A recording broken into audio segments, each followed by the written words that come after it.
What did you think of the artwork the first time you entered the canyon? I thought it looked like a bunch of junk scribbled on the wall, and that's why still, it's still about the way it is. And the petroglyphs in the canyon, the site, Arizona Highway Magazine rates this site one of the best sites in the world, petroglyph sites. There's thousands of petroglyphs in there. Nobody can interpret the petroglyphs. And I asked the Hopis, they come every year to the ranch, bring some of their wayward kids, they're trying to get them back in the system, and I'll ask the Hopi, why can't you tell what the writings are, the symbols in the canyon? And he says, I'll tell you very quickly, and it sounds reasonable. He said at one time there was 30 different clans of people, of Indians, lived all over, thousands of them. The Anasazi, the old people, and he said every tribe, or they called them clans, had their own symbols. And he said there was probably 20 to 30 of them. Like the Hopis is the bear clan. That's their symbol, is the bear paw.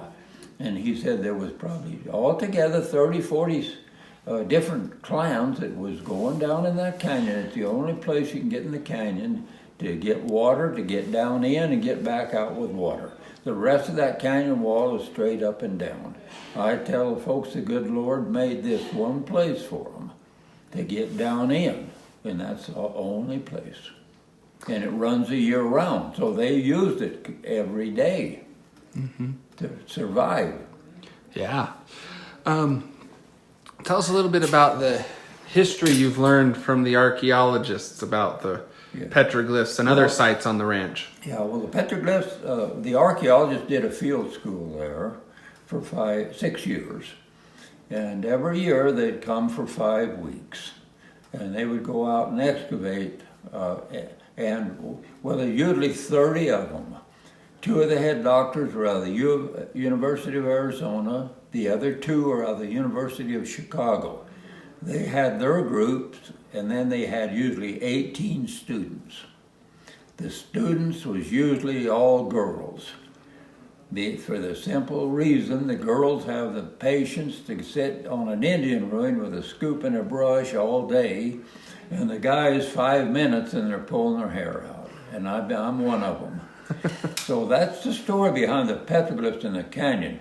Now, the archaeologists excavated some Pueblos, pit houses, and kivas over there that's absolutely beautiful.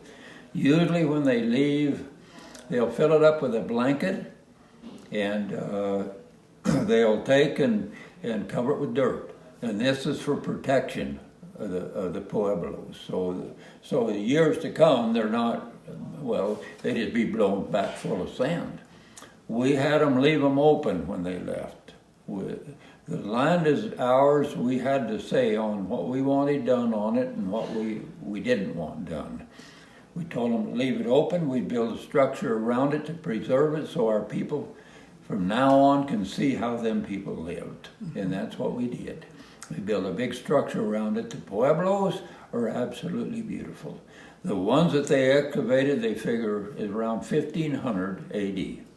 Wow. What about the petroglyphs in the canyon? What do they figure? They figure we have it on the National Register of Historical Places. We got it on the National Register. It took them 5 years, 3 weeks a year, with 15 people in that canyon just to get it on the National Register of Historical Places. But we wanted it on there because when our kids or grandkids and folks in the future can come in there, it's open with a little supervision to everybody. And that's what we did. And it's like the Hopi said before, I think I mentioned that nobody can interpret the petroglyphs because there was so many different clans and they all had their own symbols. In order to get it on the National Register of Historical Places, they had a lot of patina, the black that seeps out of the coconino sandstone. We call it it's just a seepage out. And we call it out of the sand rock, and they can carbon date it, and they can tell how old it is.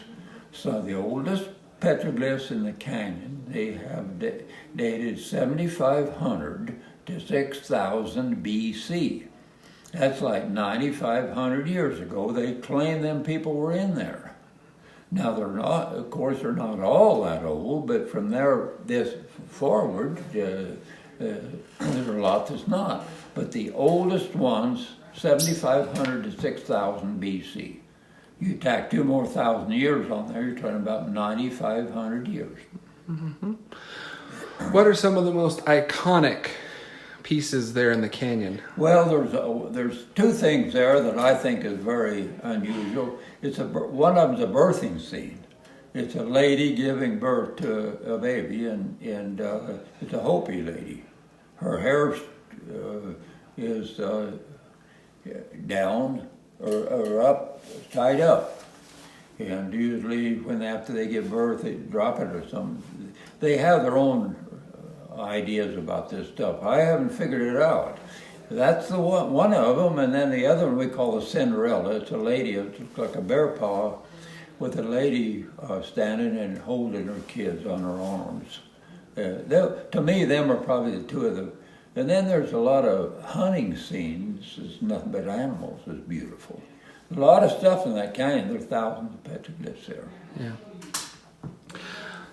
Now, outside of that canyon, what makes the other canyons so unique? Because there's 2 more canyons, right? Yeah, the thing that's unique, the only thing about that's on the ranch is them people lived all over that country.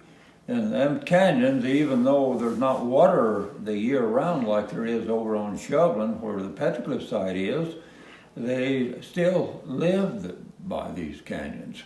And most of the time of the year, maybe back then all the time of the year, there was holes of water. When them canyons run big, when we get a lot of water, a lot of snow, and during monsoon season, them canyons run big, and they'll have these big holes of water.